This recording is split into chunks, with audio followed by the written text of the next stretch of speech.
을 전해 주십니다.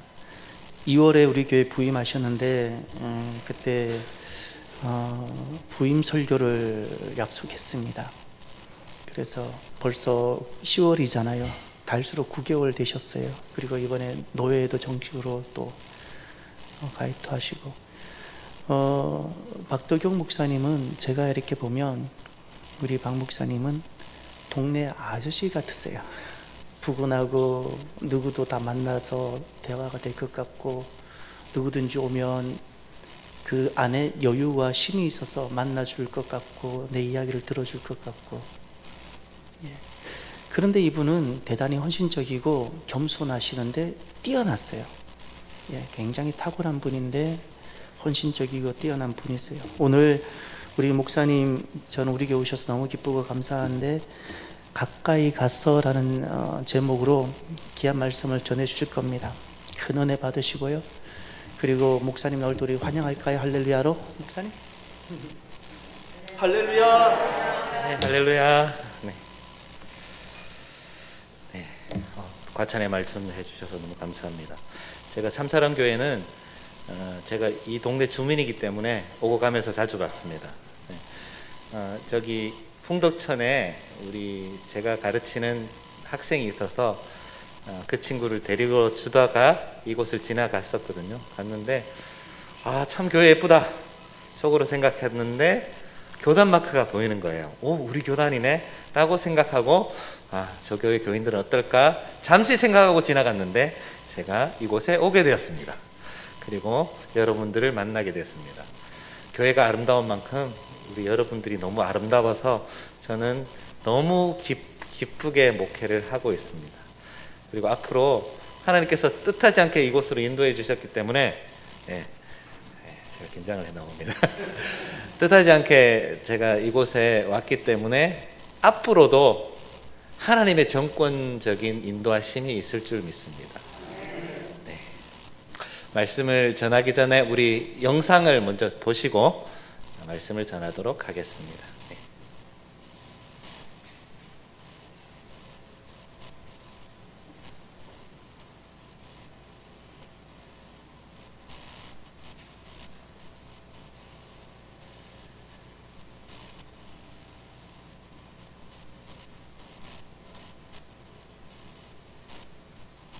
소리를 작게 하셔도 될 것 같습니다. 조금 너무 없으니까 조금만.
여기까지 보도록 하겠습니다. 네.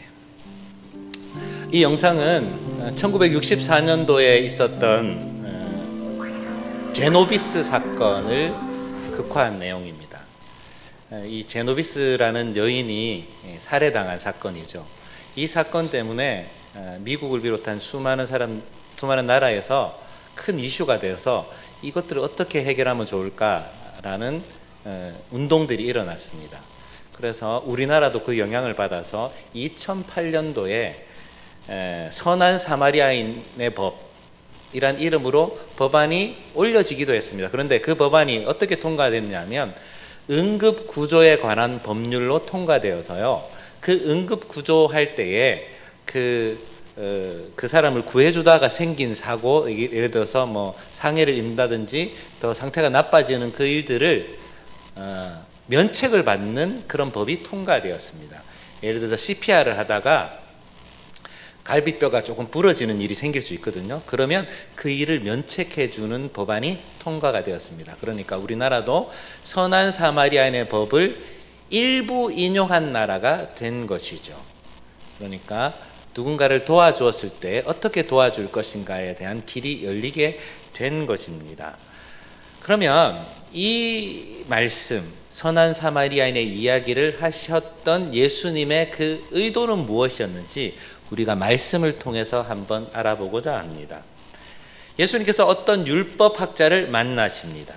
근데 이 율법학자는 순수한 의도로 예수님을 만난 것 같지는 않습니다.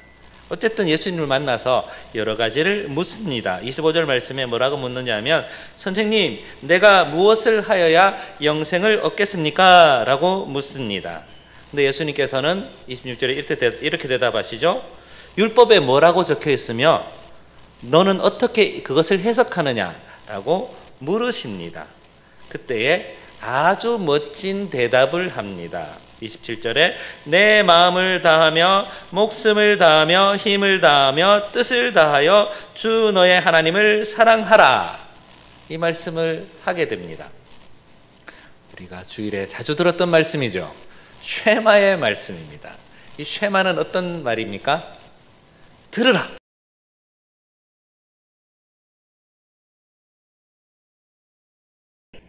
네, 제가 학교에 있으면서 자주 쓰는 말 중에 하나가 이겁니다. 주목! 들으라! 들으라! 들으라! 정신 차리고 들으라! 이 말을 하는 것이죠. 제가 학교에 있으면서 자주 쓰는 말 중에 하나가 이겁니다. 주목! 들으라! 들으라! 네. 정신 차리고 들으라! 이 말을 제가 학교에 있으면서 자주 쓰는 말 중에 하나가 이겁니다. 주목! 들으라! 정신 차리고 들으라! 이 말을 제가 학교에 있으면서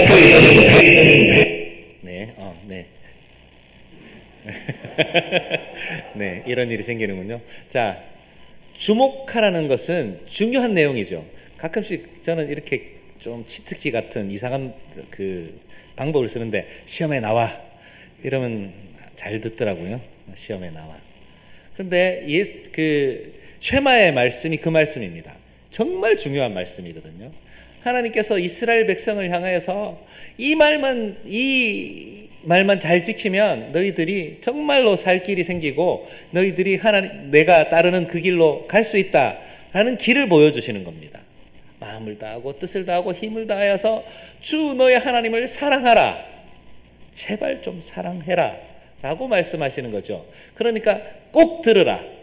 주지의 말씀을 하고 있는 것입니다. 이것이 쉐마, 이 말씀이 이 율법학자의 입에서 나오는 겁니다. 정답을 얘기한 거죠. 맞습니다. 그리고 두 번째 말씀, 내 이웃을 내 자신과 같이 사랑하라 라는 말씀을 하고 있는 것입니다. 이 말씀은 레위기 19장 18절 말씀을 다시 한번 인용한 내용이죠. 그런데 이 말은 그냥 자기의 즉흥적으로 나온 말이 아니라요, 십계명, 율법을 통해서 흐르는 하나님의 뜻을 축약한 내용입니다. 하나님을 사랑하고 그리고 내 이웃을 사랑한다. 이 말은 십계명 1계명부터 4계명과 5계명부터 10계명을 압축한 내용이라고 볼 수 있습니다. 그러니까 하나님께 주신 계명을 지켰느냐 이 얘기죠. 그러면 지키면 우리에게 주어지는 것이 바로 영생인 것입니다. 하나님의 말씀을 순종하고 따르면 우리는 영생을 누리게 된다라는 말을 하고 있습니다. 그런데요, 여기서 멈추지 않으십니다. 예수님께서 한 발 더 다가가시는데 어떻게 다가가십니까? 28절 말씀에 내 대답이 옳도다 하셔요. 정답을 말했다는 것이죠. 정답이 맞다. 그런데 한 발 더 나가셔서 뭐라고 하십니까? 이를 행하라 하십니다. 아는 것과 행하는 것에 격차가 있죠. 그러니까 예수님께서 그 격차를 좁히라라고 하시는 겁니다. 아는 것, 율법학자는 얼마나 잘 알았겠습니까? 수많은 사람들을 가르치고 그리고 수많은 사람들에게 성경의 내용의 의미를 가르치는데 이 학자에게 부족한 것 중에 하나가 이 행함이었는데 그것을 꽉 지적하신 것이죠. 그대로 행하고 있느냐?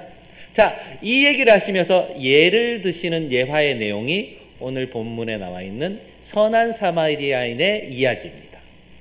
이 선한 사마리아인의 이야기가 나오는 배경이 이렇습니다. 이스라엘이라는 나라는 굉장히 독특한 나라인데요. 지형이 예루살렘과 여리고 이렇게 되어 있는데 예루살렘으로 올라가기 위해서 길이 많지 않습니다. 그러니까 여리고라는 지역에서 올라가는 길이 하나밖에 없는 겁니다. 통할 수 있는 길이. 지금은 많이 길을 많이 뚫어놨는지 모르겠지만 예수님 당시에는 예루살렘으로 올라가려면 여리고밖에 없었던 거예요. 여리고에서 올라가는 길. 그래서 여리고로 올라갈 때 많은 사람들이 그곳에서 이제 손을 잡고 올라가는 그 장면들이 시편 120편부터 이어지는 성전에 올라가는 시로 표현되어 있습니다. 혼자 가면은 위험하기 때문에 손에 손을 잡고 막 무리지어서 가요. 근데 그 무리지어 갈 때에 사람들이 선창을 하고 그러면 그 선창을 따라하고 했던 그 노래의 내용들이 시편에 담겨 있습니다.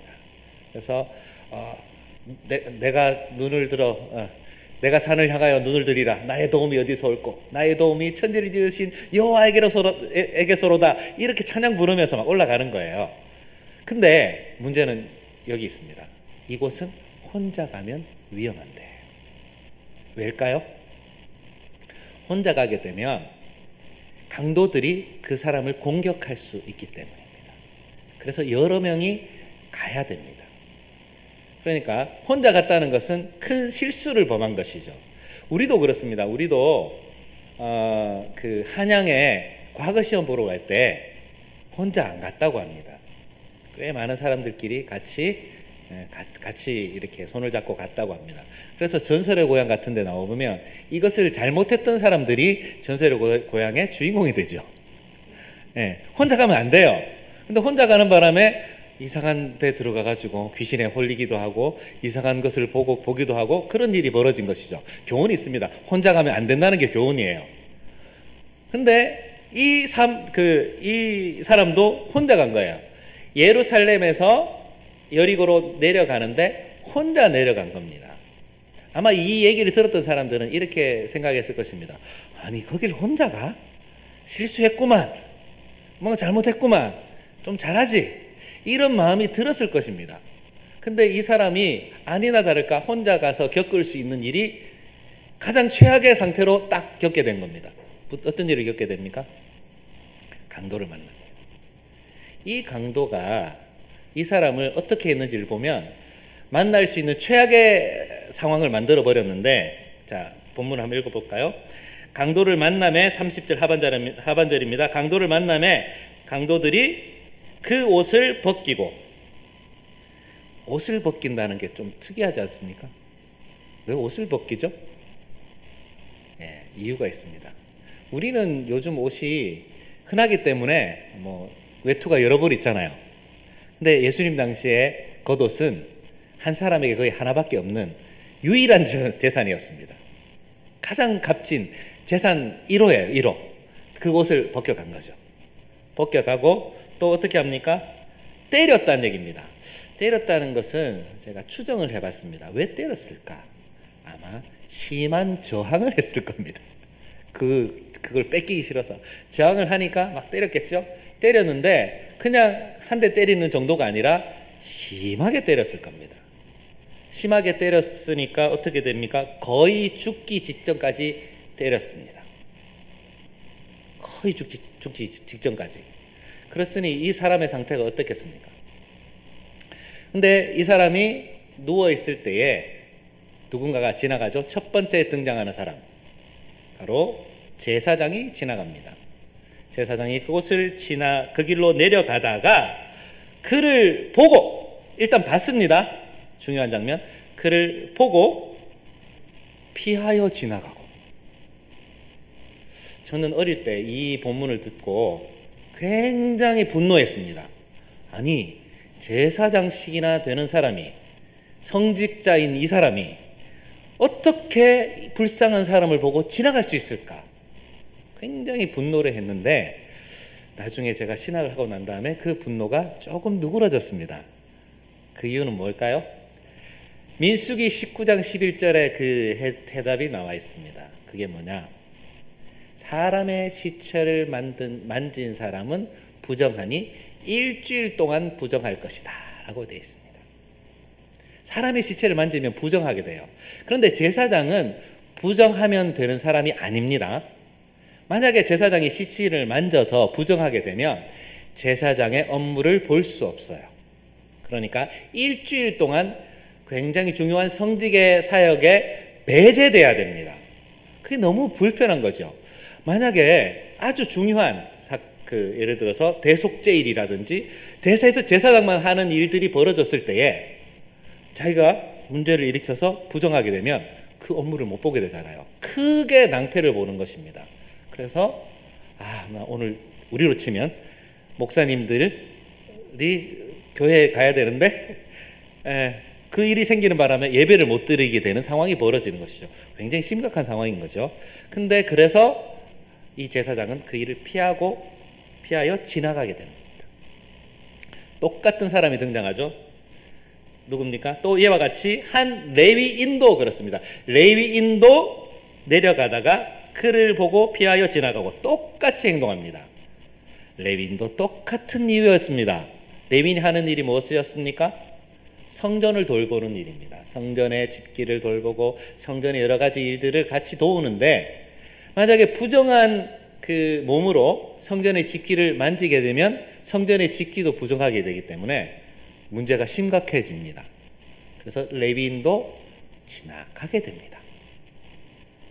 그런데 좀 마음이 아쉽죠? 왜 피하여 지나갔느냐?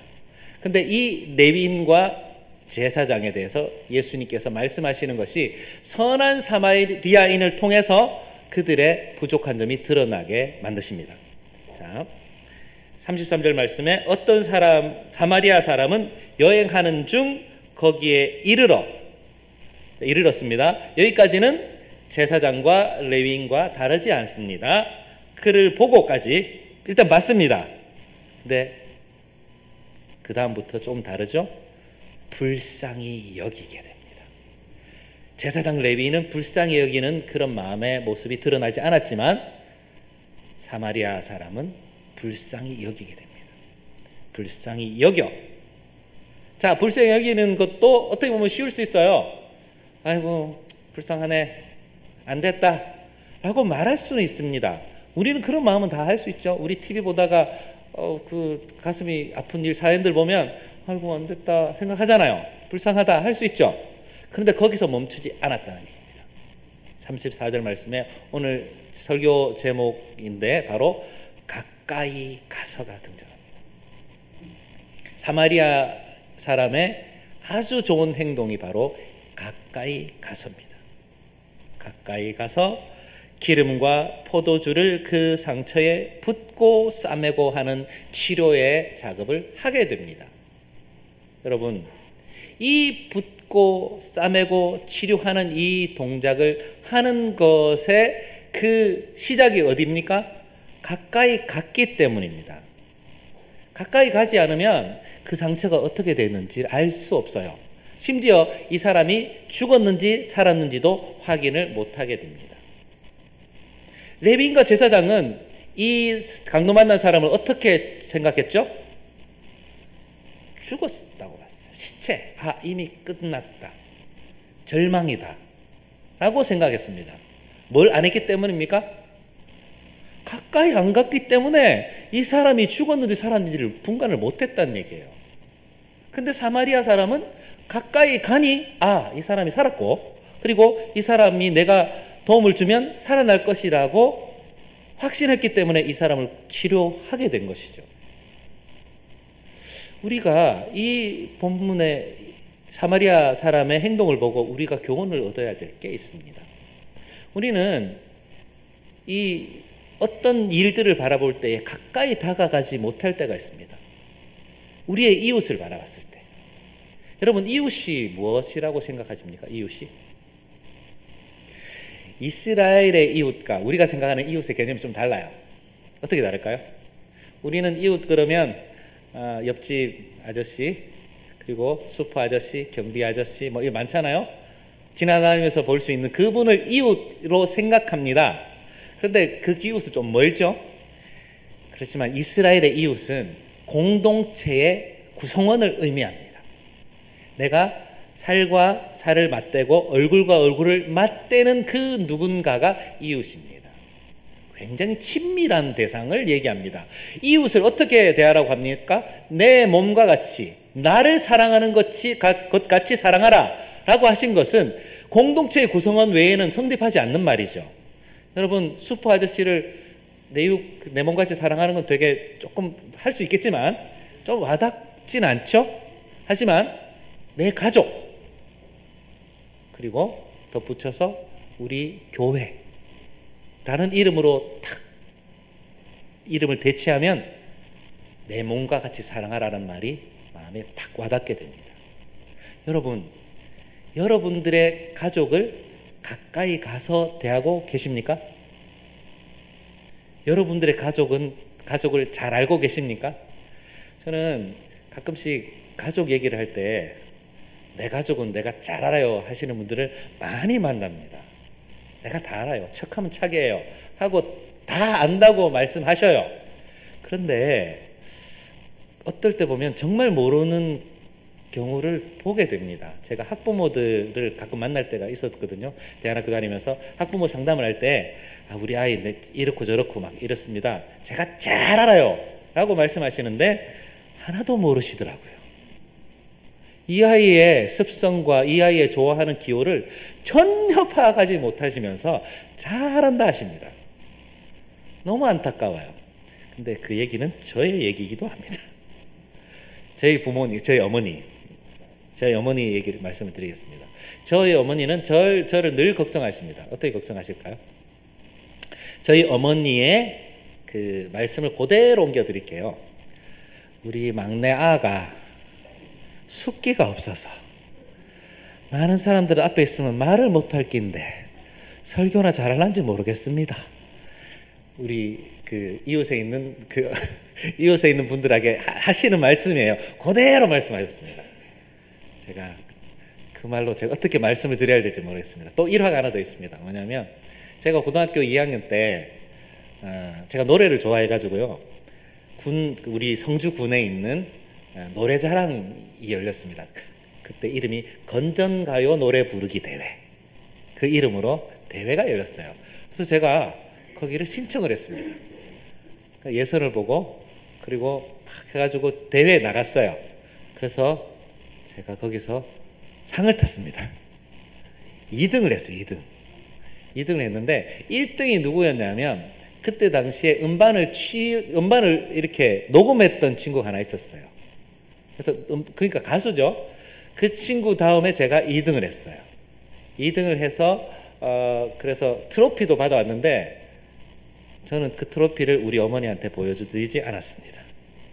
집에 제 책상 밑에 집어넣어놨어요. 집어넣어놓고 그리고 아무 말도 안 하고 있으니까 그 소식을 한 2주 후에 우리 어머니가 저를 부르면서 말씀하십니다. 야, 너 상 탔다며. 네, 상 탔어요. 어떻게 알았어요? 물어보니까 성주 군민일보라는 신문에 제 이름이 나온 거예요. 2등 누구누구 박덕용 나왔는데, 근데 그것을 옆집 아주머니가 보고 이 집 이름인데 그래서 제가 우리 어머니한테 여쭤본 거예요. 야, 그 집 아들 상 탔단다. 그래가지고 어머니가 들으시고 저한테 확인을 하신 겁니다. 그 이유는 이렇죠. 어머니가 제가 숫기가 없고 말이 적다는 것을 그렇게 판단하신 거죠. 저는 아무 말을 안 했습니다. 학교에서 어떤 일이 일어났든지 무슨 일이 일어났든지 집에서 미절고절 얘기하지 않고 그냥 침묵으로 일관했기 때문에 저는 숫기가 없는 사람으로 어머니는 알고 계셨습니다. 우리 아는 숫기가 없어. 이렇게 알고 계시고 지금도 그렇게 알고 계실지도 모릅니다. 아마 걱정이 많으실 거예요. 숫기가 없기 때문에. 여러분, 가족이 모든 것을 알고 있다고 생각할 수 없습니다. 한 발 다가가야 아는 게 있어요. 조금 더 다가가야 합니다. 저희 어머니는 아마 바쁘셨을 거예요. 자기 본인의 하실 일들이 너무 많으셨기 때문에 저도 마찬가지로 어머니께 다가가지 않는 죄도 있습니다.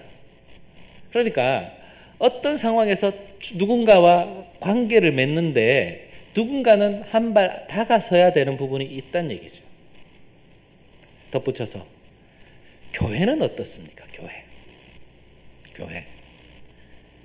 우리 교회에 대해서 여러분들은 멀리서 보고 계십니까? 가까이서 보고 계십니까? 저는 가까이 가서 보시기를 간절하게 권면을 드리고 싶습니다. 어떤 문제가 생기느냐? 저는 교회 얘기를 하면 후렴구처럼 말하는 분들이 계셔요.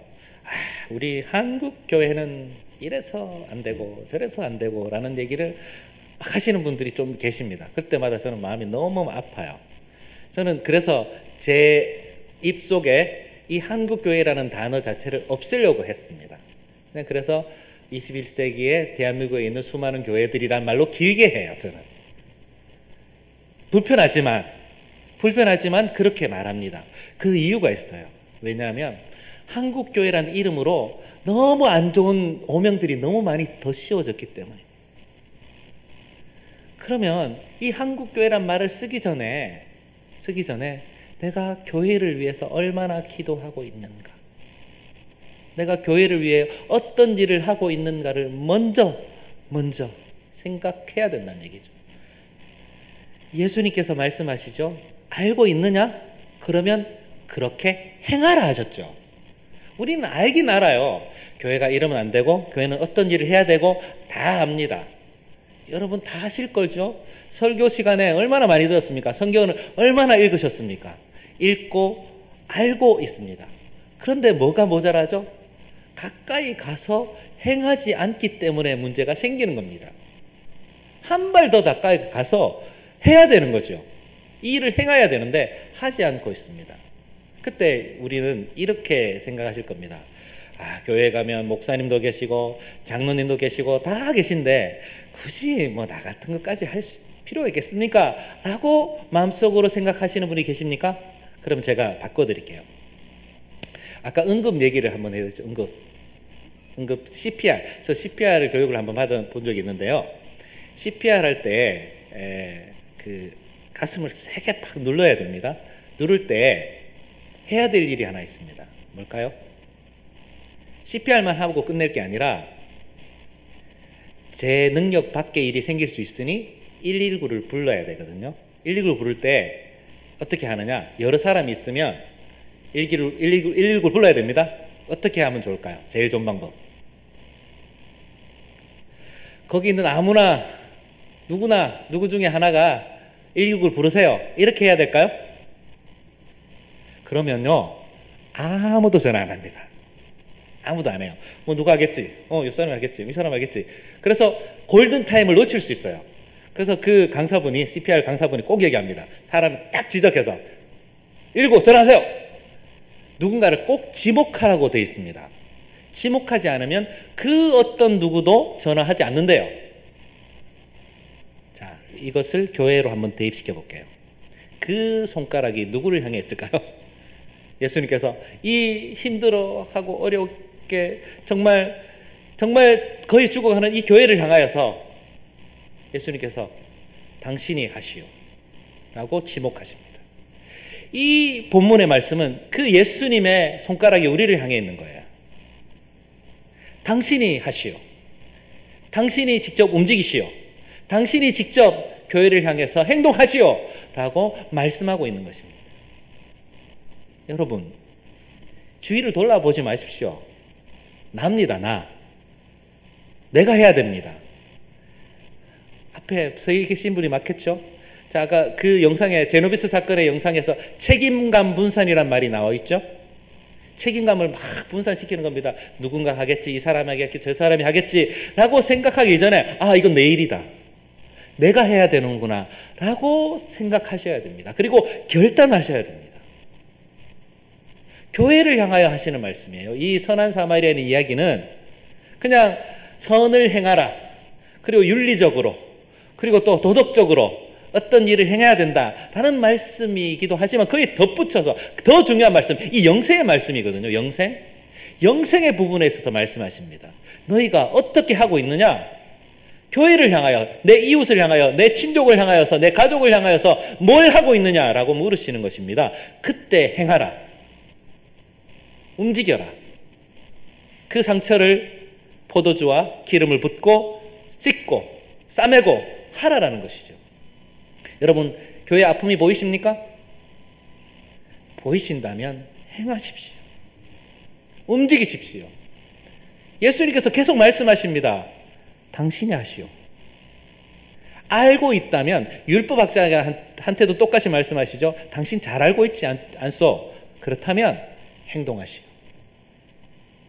사랑하는 우리 참사랑교회 성도 여러분, 예수님께서 우리에게 직접 말씀하십니다. 그러면 행하라. 30절 말씀에 예수께서 이르시되 가서 너도 이와 같이 하라 말씀하십니다. 하든지 말든지 하는 게 좋다가 아니라 이렇게 하라. 직접적으로 명령하십니다. 명령에는 선택지가 없습니다. 그대로 하는 것입니다. 우리 참사랑교회를 향하여서 여러분들이 할 일이 많습니다. 그렇다면 직접 하십시오.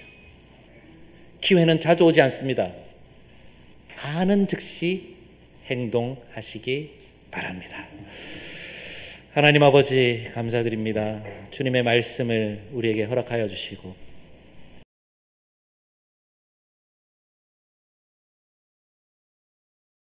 내 가족, 내 교회를 보게 하여 주시옵소서. 그래서 그 교회를 향한 하나님의 뜻이 무엇인지 발견하여 주시고 조금 더 가까이서 주님을 섬길 수 있도록 우리의 삶을 붙잡아 주시옵소서. 예수님 이름으로 기도합니다. 아멘.